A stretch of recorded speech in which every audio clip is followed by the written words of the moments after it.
I hope everyone is doing well today in our new reality here in the COVID time. Today we'll be in chapter 10 of the book of Daniel. And I'm looking forward to going through this final section of Daniel. It's actually chapters 10, 11, and 12. Today we're going to focus just on chapter 10. And what I'd like to do today is kind of give you an overview of where we are here, because I think there's some confusion about Daniel writing the book and then the actual context in which this book was being written in.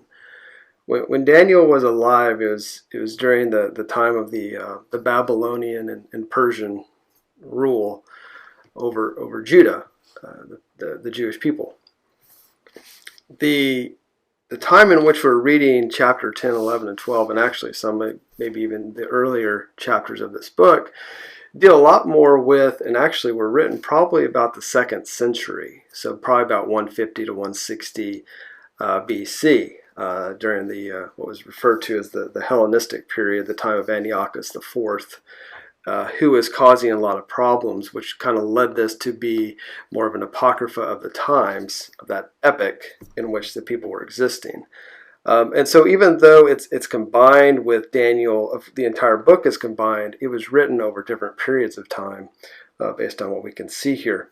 Now, of course, what we see in chapter 10, it is Daniel, and it's a vision that he has, and he's fully a part of this, which I think sometimes leads to confusion, because he did have a vision, and he did have he did have this interaction, and this all did happen, is our understanding. But at the same time, it was pointing towards the Hellenistic period. It was pointing towards the 2nd century, and the people of that time who were watching or reading this or listening to this saw it that way.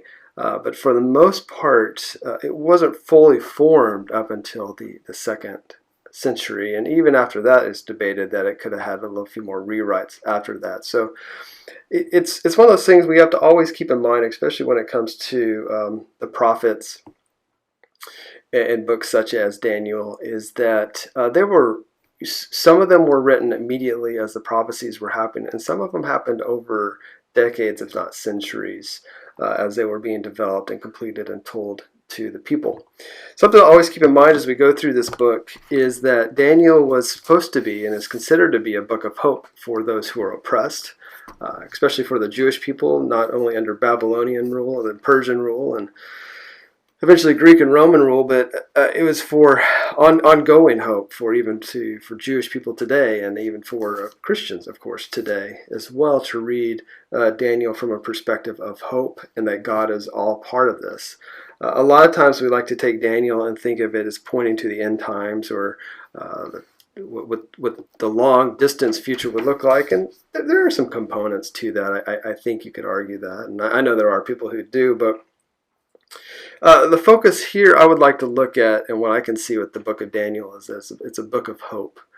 It's a book of allowing us to know that God's hand is working in this world. He is not someone who has, or a God that has separated himself from the world or from his creation.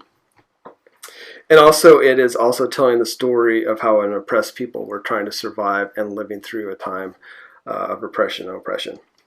So as we get going here, we're going to read a little bit out of chapter 10 and then kind of provide some explanations as we go through this. A few things to think about also with this is that this is the time period where, when this was written, in the time of Cyrus, the king of Persia, when this was written, the people were at the end of the exile, at the end of the Babylonian exile, the 70 years that Jeremiah had predicted. Now, we can take those as a literal 70 years or a lifetime, kind of like what we talked about last week.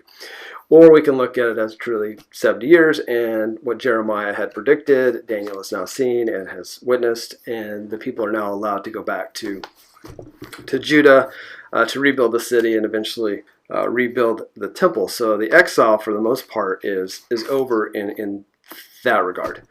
Now, on the other side of it, you still have these people who are under Persian rule, and they're still under they're still paying taxes to the Persians. They're still not able to be fully Jewish at this time, though there is a whole lot more latitude in how they can be more of their Jewish tradition. And part of Daniel here helps them remind that, as well as a lot of the other prophets and a lot of the Old Testament books as well. As we read through this, you always have to keep in the back of your mind there are a lot of other influences that was affecting the author and Daniel and the other characters who are part of this. We're dealing with references towards Greek and Syrian gods, something that they were very familiar with. Influences from other Eastern religions that could have influenced this and did influence this. There are several different people groups in the area in which they existed. You got to remember that Babylon and Persia, and this was a huge region, and the Jewish people weren't just sent to one location. They were sent, as it was referred to as a diaspora, all over. They were dispersed all over the known world at the time, but also other people who were being taken over and who were being taken out and ruled over by the powerful countries or nations at the time were also being spread around everywhere, and they were also. And they brought their own traditions and their own religions, and the Jewish people had to kind of navigate through all that. So you have to think there's Egyptians, there were people from Asia Minor, which is part of modern day Turkey. Of course, there's Greek influence, which is what we're going to see a lot about today. There were Macedonians, several others that were part of this kind of mix of people.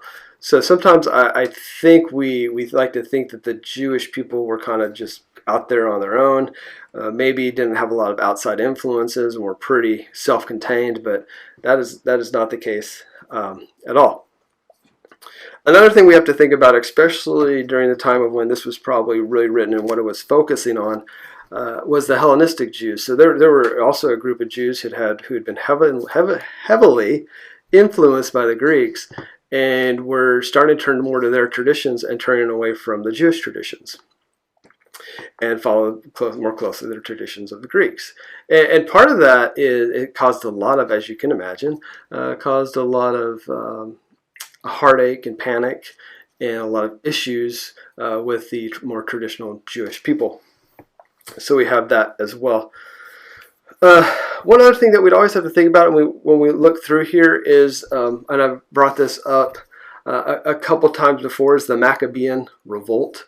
That was major history during the 2nd century, especially the middle part of the 2nd century. And I would encourage you to go back and read at some point, even though it's not in our canon, but in the Apocrypha, you have the 1st and 2nd Maccabees, which provides a lot of historical references and context to what we are reading here in Daniel. And you can navigate Daniel without looking at those, but it sure is really helpful to go. Even looking into Enoch is very helpful as well to look at those books. Like I mentioned earlier, we're dealing with the people in the Hellenistic period.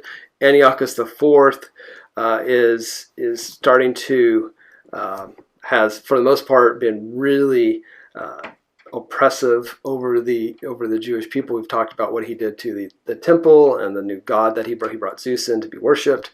He is, for the most part, trying to destroy the Jewish traditions and the Jewish religions. Chapter 10 is probably around 167 to 164 BC. And it's brought into what we would also know not only the Hellenistic period, but also what we call the Hasmonean period, which is named after the family that started the Maccabean revolt. Again, if you reference First Maccabees, you'll be able to see this. So just to give you a little bit of more background here, because it's very important before we go into this, and the reason I'm spending a little more time on this today is that Daniel 10 is one of the shorter chapters, but also it opens up this last section of the book of Daniel, chapters 10, 11, and 12. So I'm spending a little bit more time on this.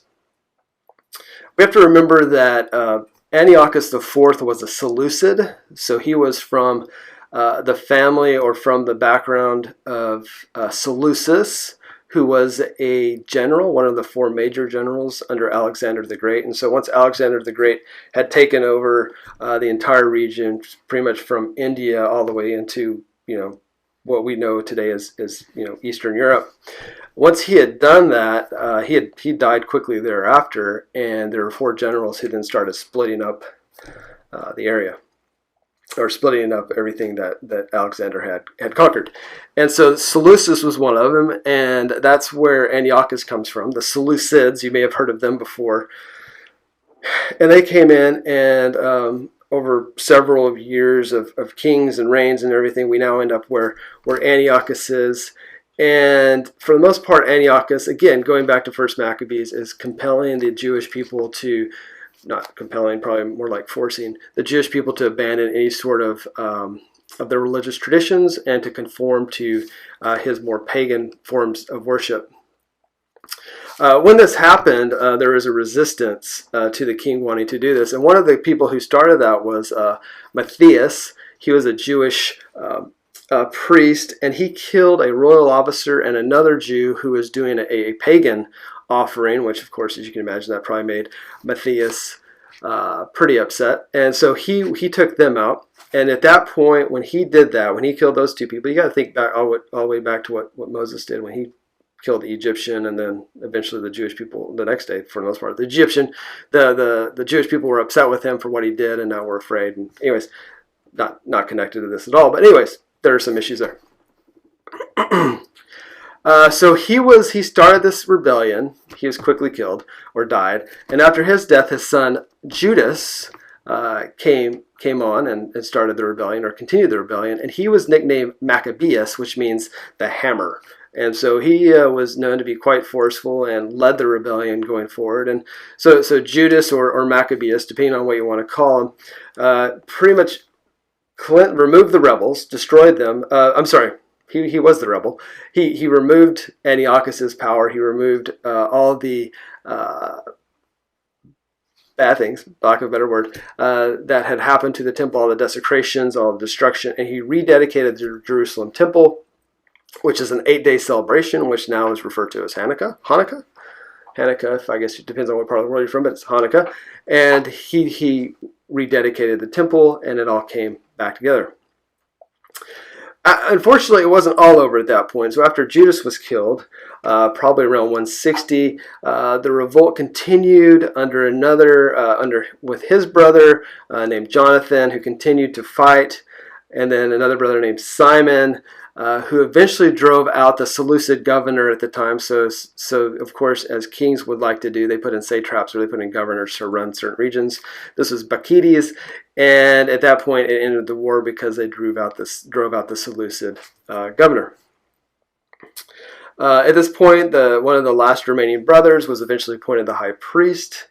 And this began the beginning of the Hasmonean line of the Judean rulers, as again, if you refer back to First Maccabees.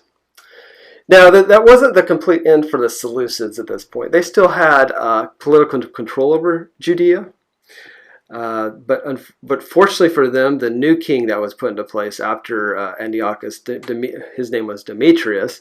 After Demetrius was put into place, he allowed the Jewish people to be exempted from taxation, and he also allowed them to go back to a lot of their traditions, and eventually provided funds to help them rebuild the temple. So some good things started happening there in the mid part of the 2nd century. Now the tension here, and the thing is with this, and with Daniel especially, there's a lot of layers to this. The revolt, some people would say that the revolt was against the Hellenist Jews, and others would say no, it was actually against the Seleucids, and most likely, based on what I've seen, it was against the Seleucids, who are the people they're really trying to push out. They weren't really as concerned about the Hellenistic influence. They're obviously more concerned with the Seleucid oppression that was happening to them and getting rid of them. There's so much more that is going on here, but we could spend probably the next half hour at least talking about the relationship of the Seleucids with the Jewish people, and then you have the Ptolemy people who had come in, and they were part of another general who came in, and all the fighting that happened between those two groups over centuries. And but we're not going to go too much further into that. Yeah, I don't want to go in. Yeah, let's not go much further into that. What I would recommend is if you are interested in this, there's actually several good books out there written by really good Old Testament authors and historians and commentators about the Seleucids and the Ptolemies and, of course, the Maccabean Revolt and everything related to that, that if you are interested in this sort of history, it is fascinating how the whole geopolitical situation that was going on here. Because what we learn is, as we go through this, the Babylonians were there to oppress, going way back, the Babylonians were there to oppress the Jewish people. So they were brought in or allowed to come in and take over the Jewish people as a way to punish the Jewish people for their disobedience against God. Now you could argue then, after that 70-year rule, or that 70-year oppression or exile, the Persians, the Greeks, and the Romans, it never got great for the Jewish people, but they were more concerned, it was more to them about politics. A whole lot less about religion, but a whole lot more about politics. Now, there are a couple cases along the way, like Antiochus and others, who would really oppressing the religion of the Jewish people, but for the most part, when you start looking here, there's a lot more focus on politics, and any sort of empire, when an empire was coming in, it was about power, politics, and resources. What resources could they get from taking over this nation? What could they do to get more money, to get more, like I said, resources, to get more power, influence, to take out everyone else? What's the best way to take everyone else out? Is to ruin their culture. And so there's a lot of different things going on here, but you've got to think now we're having more of a political conversation than a religious conversation. The people have faced and paid their dues based on their disobedience, and now they're turning back to God. And now we're dealing more with the geopolitical versus a religious issue here. So as we go into chapter 10, we're dealing with the final vision. And we'll see that the oppression that we had here in this final vision was allowed by God. And it also shows that this ascendancy of Antiochus as he grows in powers is ending up to be ultimately, as we get to the end of all this, the end of all the oppressive kingdoms. We'll see through this and through chapter 10 and through the remainder of this book how God will triumph, or God's people will triumph, his holy people. Faith will triumph over the powers of evil and receive God's kingdom, and God's kingdom is ultimately the ultimate power. And we'll show that even through acts of oppression and acts of nations trying to destroy other nations, or in just this constant destruction of other people groups, that no matter what it is, that history, any of the acts of the human, any acts, what's the best way to say that? No matter what we do as humans, none of it can take over what God's creation was designed to be, to glorify and honor and point to him. So no matter what happens out there, it cannot change the ultimate reason of why we have God's creation, why God created this world. Now let's read. I'm going to start with chapter 10. I'm going to go through verse 9 and kind of give you a really good overview of what Daniel is dealing with and who he meets here, who's obviously who he meets is terrifying, to be honest. It's probably the best word to say. He uses words much like you see in Revelation when John is trying to describe what he sees. He's similar sort of words. Now, I'm not comparing the two books. I'm just giving you an idea of how he is trying to describe what humans are not able to describe, just like John is trying to describe. We just don't have the words to describe it, and so he uses what he has to the best of his ability. So let's go going here. Chapter 10, verse 1. In the 3rd year of Cyrus, king of Persia, a message was revealed to Daniel, who was named Belshazzar. Notice how his Babylonian name has come back and they're not even in power anymore. And the message was true and one of great conflict, but he understood the message and had an understanding of the vision, as in wisdom was coming to him. In those days, I, Daniel, had been mourning for 3 entire weeks. I did not eat any tasty food, nor did meat or wine enter my mouth, nor did I use my ointment at all until the entire 3 weeks were completed. On the 24th day of the first month, while I was by the bank of the great river, that is the Tigris, I lifted my eyes and looked, behold, there was a certain man dressed in linen, whose waist was girded with a belt of pure gold of Uphaz. His body was like beryl, his face had the appearance of lightning, his eyes were like flaming torches, his arms and feet like the gleam of polished bronze, and the sound of his words like the sound of tumult. A lot of what you see here is referenced or is similar to what is seen in Ezekiel's vision. A lot of this just kind of very vivid descriptions here.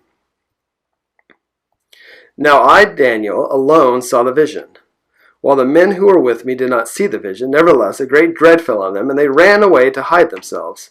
So I was left alone and saw this great vision, yet no strength was left in me, for my natural color turned to a death pallor, and I retained no strength. But I heard the sound of his words, and as soon as I heard the sound of his words, I fell into a deep sleep on my face, with my face to the ground. Very similar sleep that we see in his last dream in the previous chapter. So it's very interesting how this kind of plays out. So as we see here, just again, he's now working with Cyrus. We haven't seen this since the end of chapter 1, where it references back how long Daniel served through King Cyrus. And this would also help us understand that this is the end of the 70-year rule, which I brought up earlier, and the return of the people of Judah to be able to return and restore the temple and to build back Jerusalem. We see the point of reference with him being referred to as Belshazzar again. We haven't seen that again since earlier on in this book. We also get the idea through this that he is highly esteemed. He is a person of vision, and probably the best way to say it, when you look at understanding of the vision. So you see understood of the message and an understanding of the vision. It shows, and it is telling the people who are reading this or hearing this that he is a wise man. He is a man of wisdom, and he is a man that has been set aside. He is of high esteem, as the angel has mentioned before and will mention again. A person of high esteem, highly regarded by God and by of course these angels, and of course by the people who are listening to this vision and reading along or following along.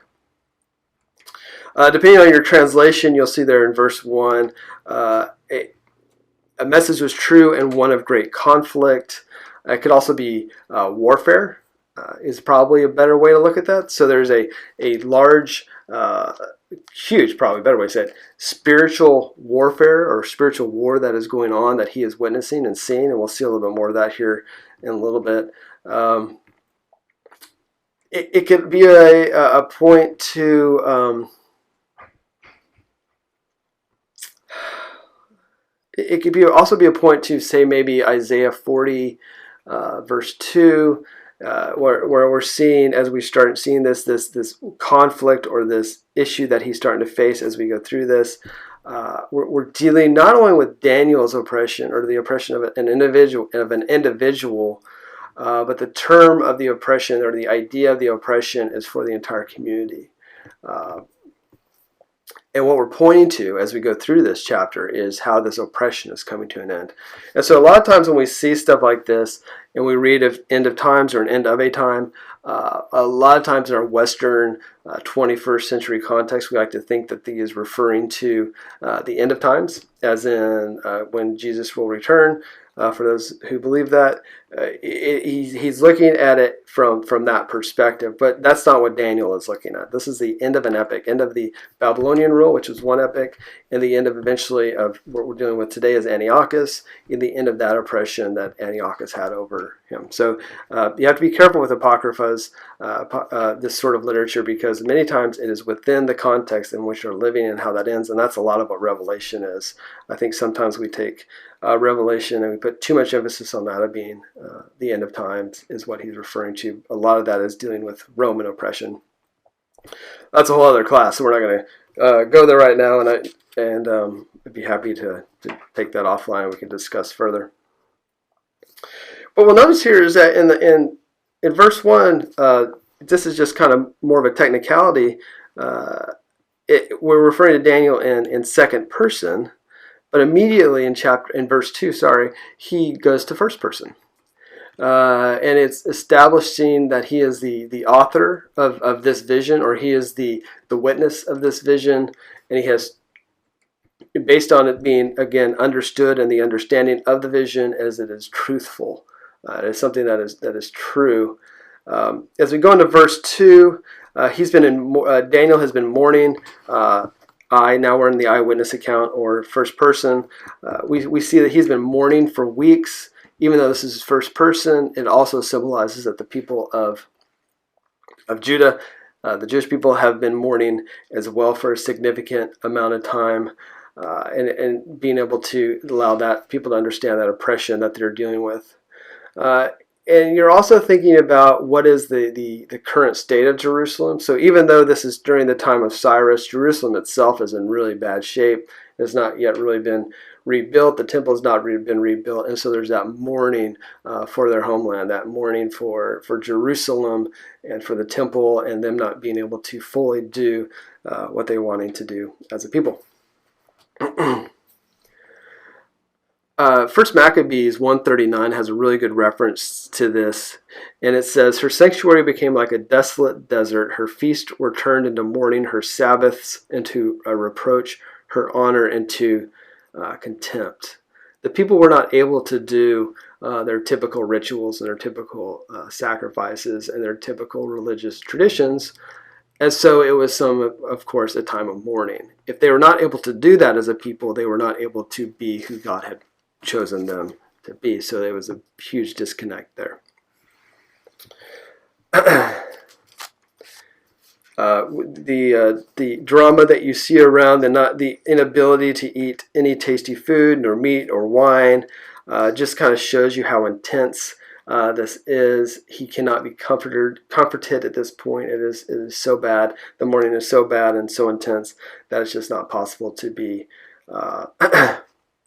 fixed. But we know this is a fasting moment, and what we know from chapter 9 is that with fasting, there's a revelation that's about to come. A revelatory moment is about to come. So when you see this moment of fasting, so he is, though he doesn't come out and say it just right out.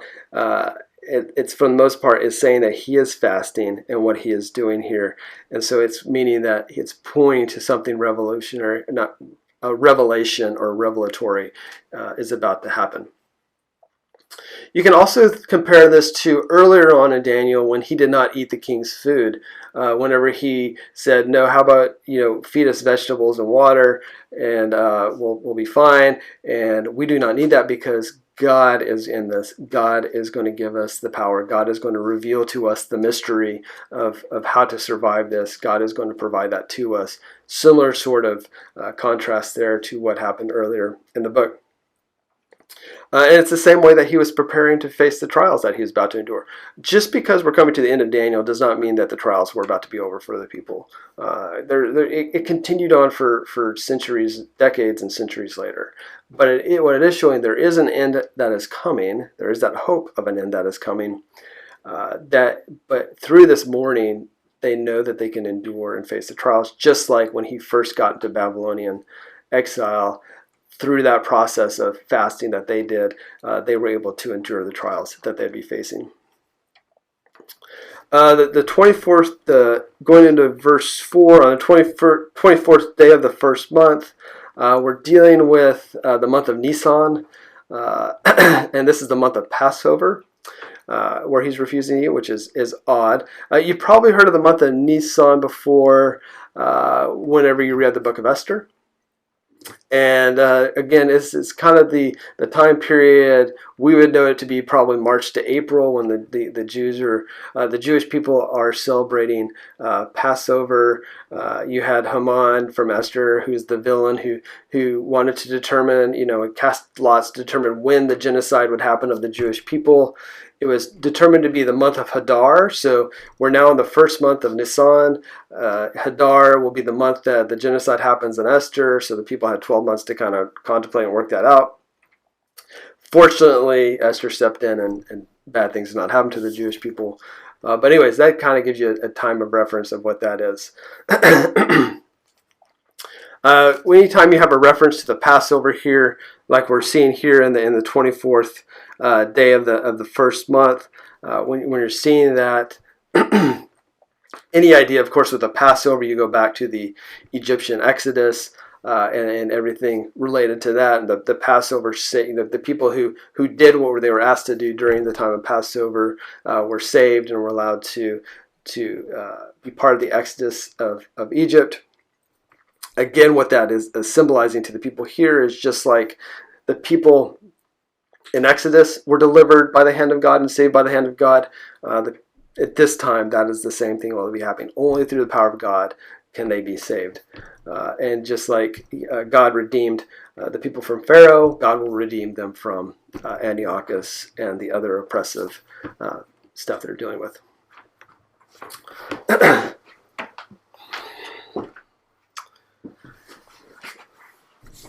You can't beat motion lights this time of year.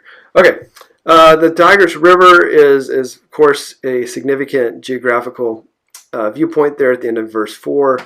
We see that where Daniel in chapter 8, he was at the Ulai River, Ezekiel's at the Shabar, all before big events happen is what that's pointing to. A big event is about to happen. We're at this river, pointing forward to what it's going to be. Jacob is at Jabbok. So that's pretty much why we have this reference to the river as in something. He is about to see something big, and something very revelatory is about to happen to him. So as we go into the next section of verses 5 through 10, we meet this new man, or a being. It's referred to as a man, but it's obviously something divine and angelic, who's clothed in linen, and provides a similar to what we see, a description or response, like I said, if you would reference later on Ezekiel chapter 1, verses 9 and 10, a similar sort of a description there. We get a very good idea, and this again we're kind of going 5 through 9 right here, and a little bit into 10. This description of this individual or this being kind of demonstrates the importance or the drama that is tied to this. What they're dealing with of the heavenly and earthly realms joining together, or at least communicating together, which we see a lot in Daniel, of the heavenly and the earthly realms joining together. As we see here, it made everyone quite nervous. This person was so vibrant in what they look like. And it was just amazing. So we'll kind of start with what we see here. So we have the linen, and the linen shows us that it's either priests were known to wear linen. So it also symbolizes what we know to be the heavenly realm, and how the heavenly realm, those who are in linen in the heavenly realm, concerns themselves with what's going on here on earth. We know of them again from Ezekiel 28:42 as God's heavenly executioners were those to wear linen. The gold reference is the purest of gold, even more pure than the gold of the wealthiest of nations, again showing the power of God even over the most powerful nations. God is the most powerful. The idea of beryl or topaz is like an aquamarine, and it's similar to a stone that Aaron had in his breastplate. And also the same sort of color that you saw in the wheels of the heavenly creatures. And again, going back to Ezekiel 28. I would have, as you read through Daniel 10, have references back to Ezekiel through most of what you're reading there, and have maybe a bookmark put in Ezekiel to look through that. Again, going back to that, the lighting and flaming torches that we see here, again, is a reference back to Ezekiel chapter 1. The burnished bronze is a reference back to chapter 1. And you also have to think of when you see bronze, it's not only for battle, but it was also what a lot of the heavenly materials or the holy objects, probably a better way to say, of the tabernacle are also made of bronze. So we see a tie-in between the heavenly and the holy with the tabernacle and the revelatory significance of what is about to happen here. Verse 6, at the end of that, we have this huge, very, very loud sound. It's like the roar of the multitude, again, similar to what you'd see in Ezekiel 124. Where the cherubim had moved their wings, and it was so loud. It was like the sound of an army, the sound of mighty waters. So you got to think, this is loud, very, very loud. And based on how this is going, like I said, it's almost indescribable that Daniel is trying to do, and he's doing his best to explain this as he goes through this. As we go into verses 7. It is only Daniel who actually sees the vision, but everyone else kind of gets a sense of something really bad or really weird is going on, and so they all take off, and only Daniel stays. And the reason he stays is, of course, there's some symbolism here, as you can imagine. He stays because it shows that he's the one of strength and courage, and he is the one who is exemplifying the strength and courage. Like, we don't get the names of who's with them or even an idea of who's with them.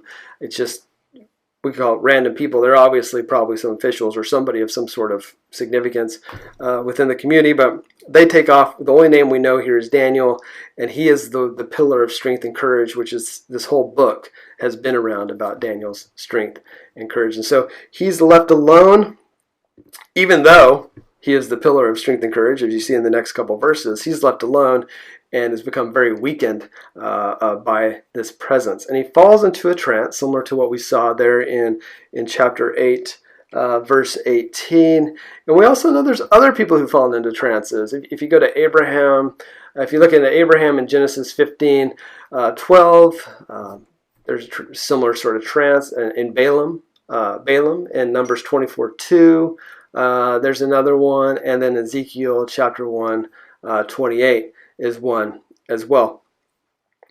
And then as we go into verse 10, let's read 10 through 15 or 10 through 14, and we'll talk a little bit about what Daniel is dealing with. So he is now face down to the ground. He's in a deep sleep.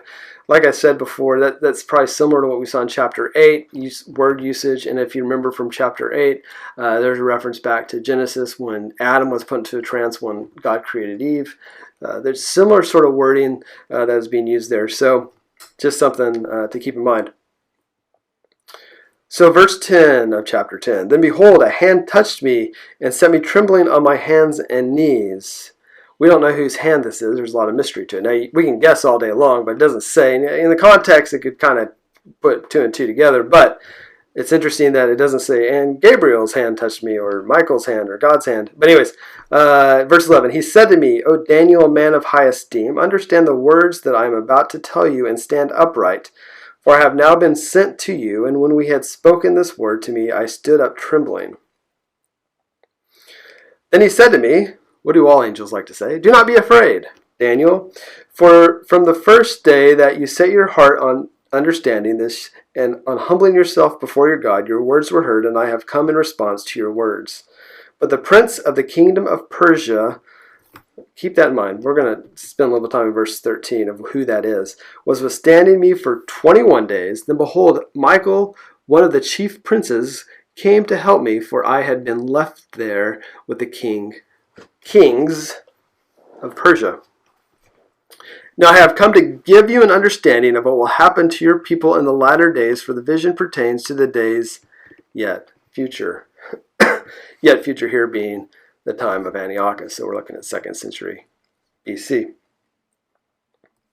So as we go into this, we have this help. There is some compassion. So going back to chapter 8, we have some compassion coming from this being, most likely an angel. Some would say it was Gabriel. It could be. it doesn't come out and is not identified. The thing that would keep it from being Gabriel is that he's never been described so splendidly as he was in those previous verses in the past. So it could not be him. Could be God. Could be some sort of theophany or God himself itself. Based on what you see in verses 11, we're about to see. He said to me, possibly could be there. And also, if you looked at verses 16 and 18, which we'll look here in a second, so it could be God. But also you go back to Gabriel based on the preceding vision of what we just saw in chapter 9, verse 21. It could be him. Most commentators I saw, they would kind of provide a little bit of maybe this, maybe that, but for the most part would keep it as a mystery and move on with the vision. Now, as we look at this final section coming from verse 11, and I'll read the rest here in a minute, but pretty much the final section is verse 11, of course, through 21. But as we get into this, we have this exchange between this heavenly being and Daniel. And it starts off very encouraging and compassionate. I mean, you got to think what Daniel just saw here was overwhelming. It knocked him to the ground. He fell into a deep sleep. Eventually, this angel or this being helps him back up. So a sign of compassion. He's again referred to as a person of high esteem. Again, this shows him as he's the pillar of the group, the community. He is the one that is looked well upon by God. And we see that. As we look at verses 9, 10, and 11, we see a few things. So first of all, in verse 9, he lies on the ground. So he's face on the ground, almost like he's not dead, but he's out of it for the most part. A very deep sleep, which he's in. Trance, some would say. Others would look at it as maybe as a coma, something like that. He's then brought to all fours in verse 10, much like someone would refer to him as like an animal. And then he's brought to his feet in verse 11 and referred to as a man of high esteem, as he is now human. So it's kind of like he had been devastated and destroyed, put into a trance, then given the life of an animal, and then restored finally to that of being human. So it almost, I've been trying to toss around resurrection, but I don't think it's really that. But he's been shown to be someone of high esteem and high capability and high ability. Okay, so as we look into here, so the argument of here, I have now been sent to you, would God say that? So that's where that argument goes away. And in my opinion, that it probably wasn't God. I lean to Gabriel, but again, it's one of those things. The vision's not on who the person who is or the being who's speaking, but more of what the vision is about. But anyways, you see that of what's happening here. For I've now been sent to you. This word, he touches Daniel 3 times. So he's obviously there's some compassion towards Daniel. So verses 11, 16, and 18, Daniel is touched by the angel. In verses 11, 12, and 19, as you see again, we haven't gone all the way to 19. He's again referred to a man of high esteem, but again is comforted and is helped. And then in 11, 12, and 14, we give a level of understanding for Daniel. So you see in 11, O Daniel, a man of high esteem, understand the words or have wisdom or, we're supposed to, beyond just hearing what I'm saying, listening, but hear and take in and understand and comprehend what I'm saying. You have that. And then in verse 12, do not be afraid for the first... For from the first day that you set your hearts on understanding this vision. And then again in 14, now I have come to give you an understanding of what will happen to your people in the latter days. So there's a lot of wisdom that is being given to Daniel through this process to help him kind of understand what is going on here. So you see that. So in verse 12, you have this, Daniel changes his posture. He is now standing up like a man, like a human, and he is saying that, and he is coming to listen to what the angel or the being has to say. Willingness to hear the truth, or of knowledge and wisdom that the angel is about to say here. And you see that at the end of verse 12 where he says, "I have come in response to your words." Now, verse 13 is where it gets really interesting. We're going to spend a little bit of time on this because we have the prince of the kingdom of Persia. Let's go on and look at this one other, the prince of the kingdom. Yeah, I think it's pretty consistent through most translations what this is trying to say here. But it's obviously that this prince of the kingdom of Persia is extremely powerful. And we'll see later on that Michael, at the next section here in verse 13, Michael has to come in. So Michael, one of the most powerful angels, has to come in and step in and fight against this extremely powerful prince. So who is this prince? Some would say that it's divine or angelic, and no, I don't mean divine as in God divine, but as in angelic, as in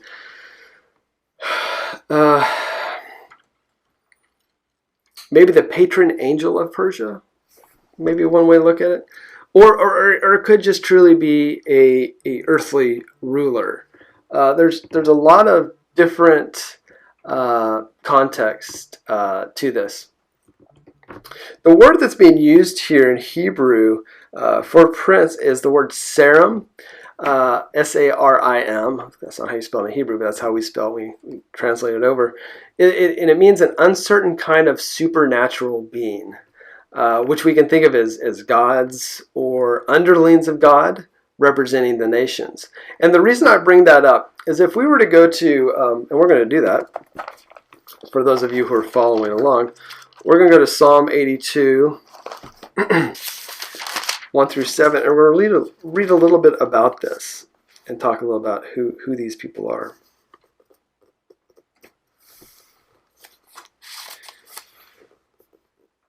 God takes a stand in his own congregation. He judges the midst of the rulers. How long will you judge unjustly and show partiality to the wicked? Vindicate the weak and fatherless. Do justice to the afflicted and destitute. Rescue the weak and needy. Deliver them out of the hand of the wicked. This is where it gets interesting. They do not know, nor do they understand. They walk about in darkness. All the foundations of the earth are shaken. I said, you are gods, and you are all sons of the Most High. Nevertheless, you will die like men and fall like any one of the princes. Arise, O God, judge the earth, for it is you who possess all the nations. Interesting, right? Okay, now let's look at 89. The interesting part being the references to these gods and to also being sons of the Most High. Who are these people? And that's what we're trying to figure out here as we get, or these beings. That's what we're trying to figure out. And if you looked at Psalm 89, 5 through 8, the heavens will praise your wonders, O Lord, your faithfulness also in the assembly of the holy ones. Same words that are being used there in Psalm 82 when referencing to the gods. For who in the skies is comparable to the Lord? Who among the sons of the mighty, what we see in verse 22, or chapter 82, is like the Lord, a God greatly feared in the council of the holy ones, and awesome above all those who are around him. O Lord, God of hosts, who is like you, O mighty Lord? Let's turn to Deuteronomy 32. I know this is just like big Bible drill, but you guys get a kick out of this, I know. So let's go to Deuteronomy 32. And we'll look at verses 8 through 9. When the Most High gave the nations their inheritance, when he separated the sons of man, he set the boundaries of the peoples according to the number of the sons of Israel. For the Lord's portion is his people. Jacob is the allotment of his inheritance. So you're using the idea of heavenly beings, gods, and goddesses at this point is what we're seeing here when we look at the Psalms and Deuteronomy. These texts here, especially in Deuteronomy, shows that God divided the world into nations, and each with his own deity, later identified as an angel. And then in Psalm 82, God is Israel's ultimate protector. And you could argue then that God is ultimate protector over all of his creation. And all the other deities, kings, princes, however you want to look at this, either angelic or not, are, of course, subordinate to him, no matter they be in the earthly or the heavenly realms.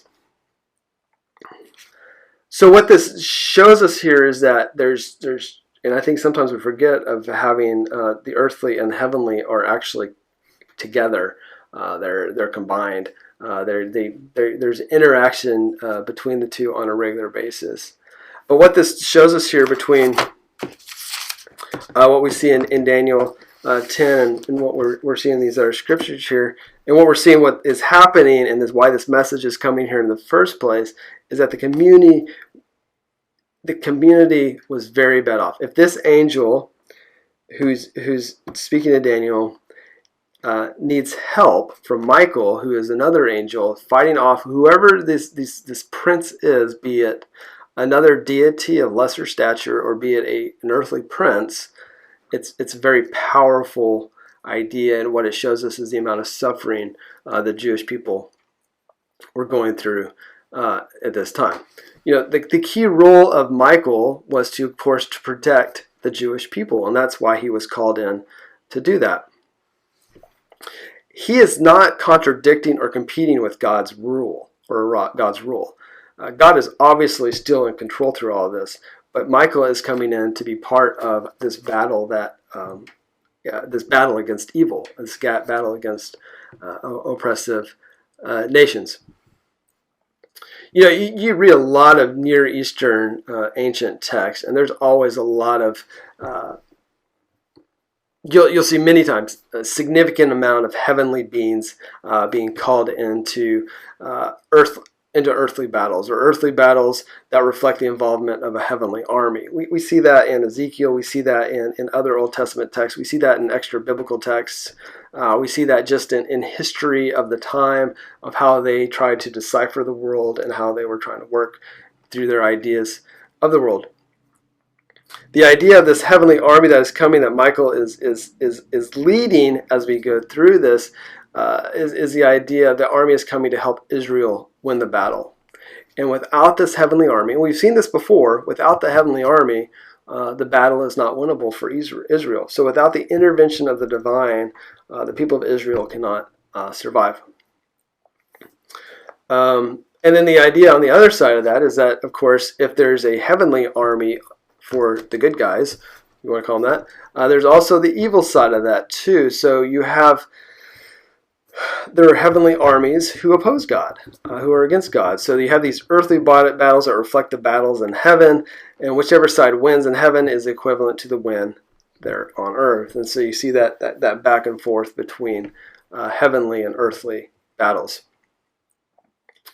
If you wanted to read Ezekiel 28, the entire chapter, or Isaiah 24, you'd be able to see the idea of the heavenly being or beings who are opposed to God are eventually destined for punishment.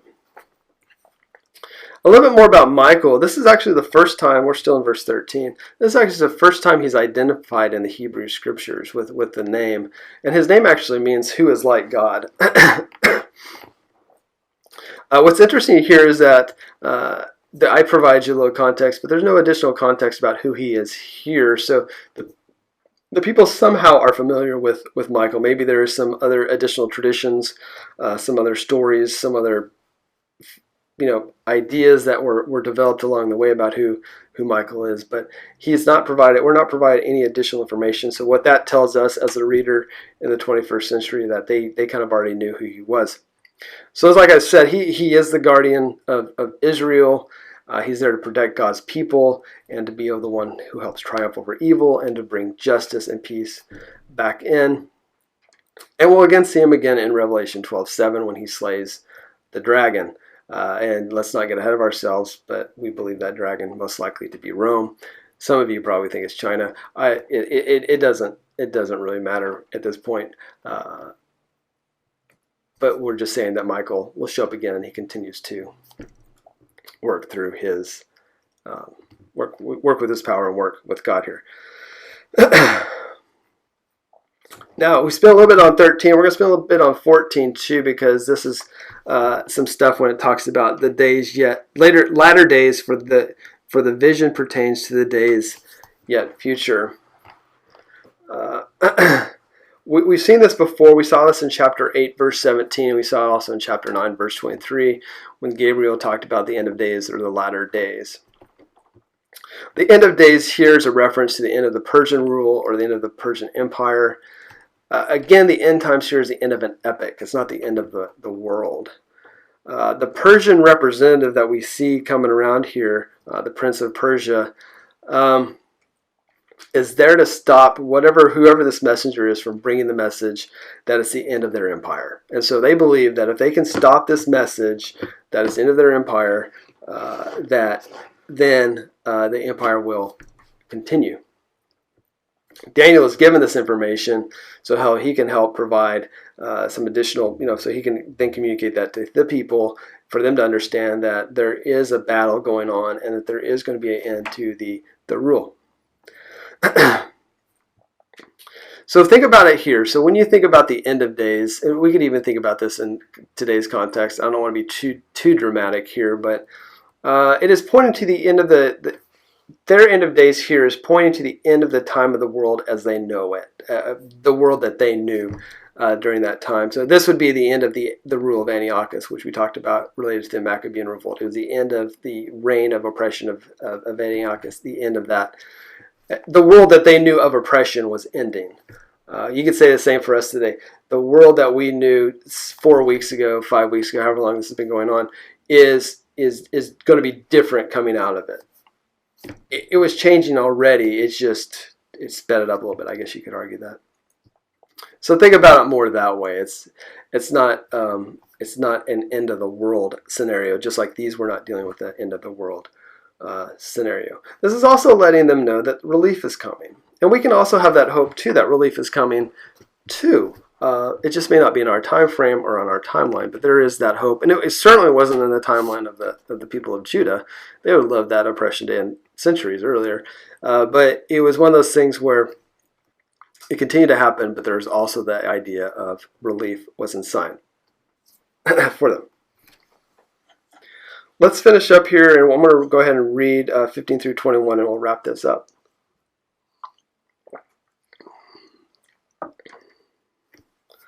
When he had spoken to me according to these words, I turned my face toward the ground and became speechless.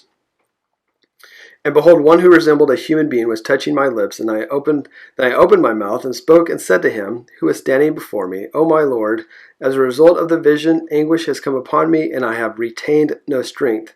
For how can such a servant of my Lord talk with such as my Lord?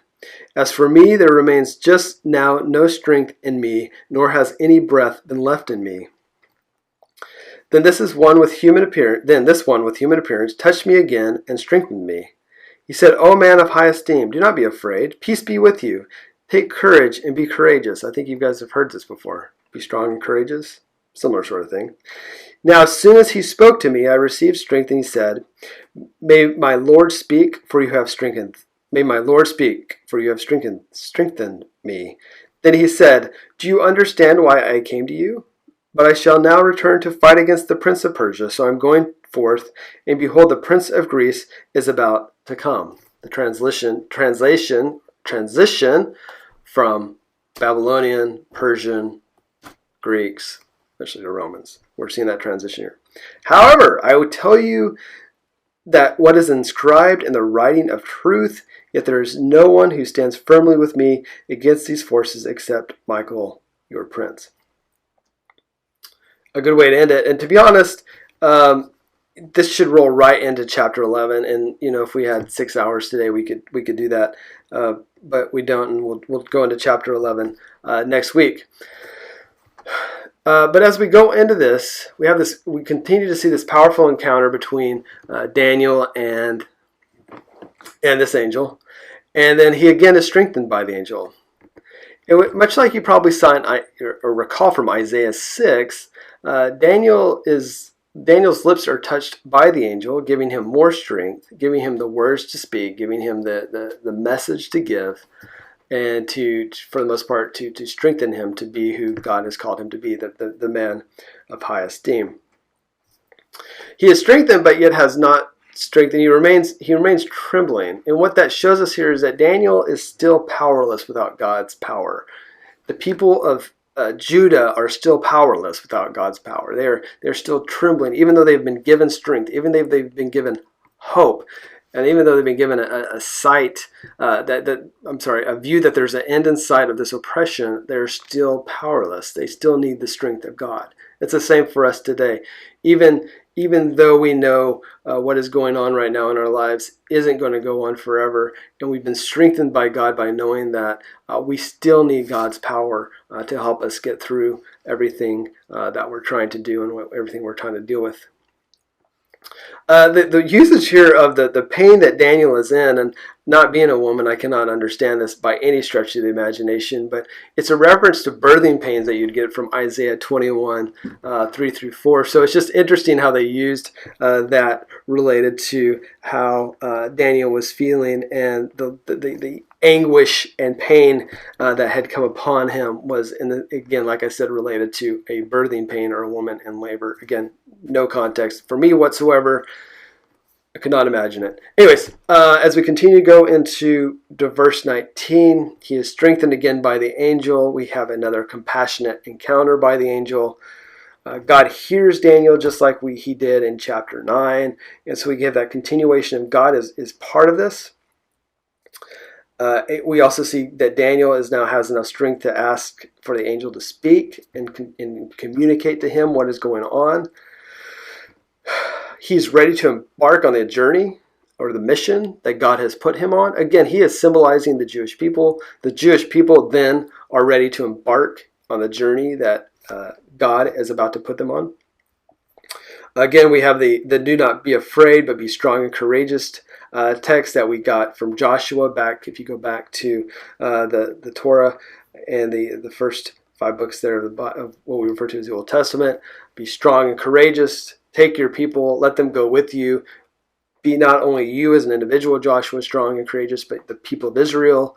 Not only you, Daniel, be strong and courageous, but all of you, the people of Israel, the people who, the Jewish people, to be strong and courageous. And so we continue on through here as we go into verse 20. And this wraps up pretty quick. And this kind of goes to when we have the Persians and the Greeks coming in, and I brought this up earlier just a little bit, this has become more of a political thing than a religious thing for them. They're not there to put wrath on Israel like the Babylonians did, but instead they're fighting for political power and resources and what's going on. And the Jewish people happen to be in the middle of it. And bad things are going to happen to them because as the people who are not the stronger people group, they're going to get oppressed and pushed aside, and bad things will continue to happen. So they had less of an interest of converting the Jewish people and just more of an interest of getting their land and resources. At least a lot of the commentaries that I've read pointed to that, how it's become less of a religious thing because, like I said, the 70-year exile oppression of the Babylonians is now over, and now it's going to be continuing on for them, but kind of in a lesser degree, but at the same time still be not a great place to be. This idea of the books is referred to as, say, maybe the book of truth. When you see these books refer to decisions regarding reward and punishment, they are the divine books. May also refer to a record of God's plan for the universe. Could be a good way to look at these books, the writings of truth, the book of truth, depending again on what translation you have. First Enoch if you would go into that book and the Apocrypha and read through that, you'd got a really good idea of what is being referred to here. It could tell us the history of the world. And about how it's replete with injustice and suffering, which occurs in these epics in which the people of Israel are enduring. But also through these books will also say that it will eventually be completed with God's intervention. This leads us into chapter 11, where it says however, or depending on your translation, it could be nevertheless. the messenger is prepared to delay the resuming the battle in order to deliver the upcoming revelation. And so they stand firmly there, fighting off the evils. And as we go into chapter 11, we'll continue to see how this battle continues, and how the conflicts that are continuing to come will continue to haunt Daniel and everything that he's going to see related to that. So as we wrap up here, what we're looking at again is this is a book of hope for the people. This is looking for the end of oppression over a period of time that the people of Israel have been dealing with. And they're going to now understand that there's hope and relief in sight.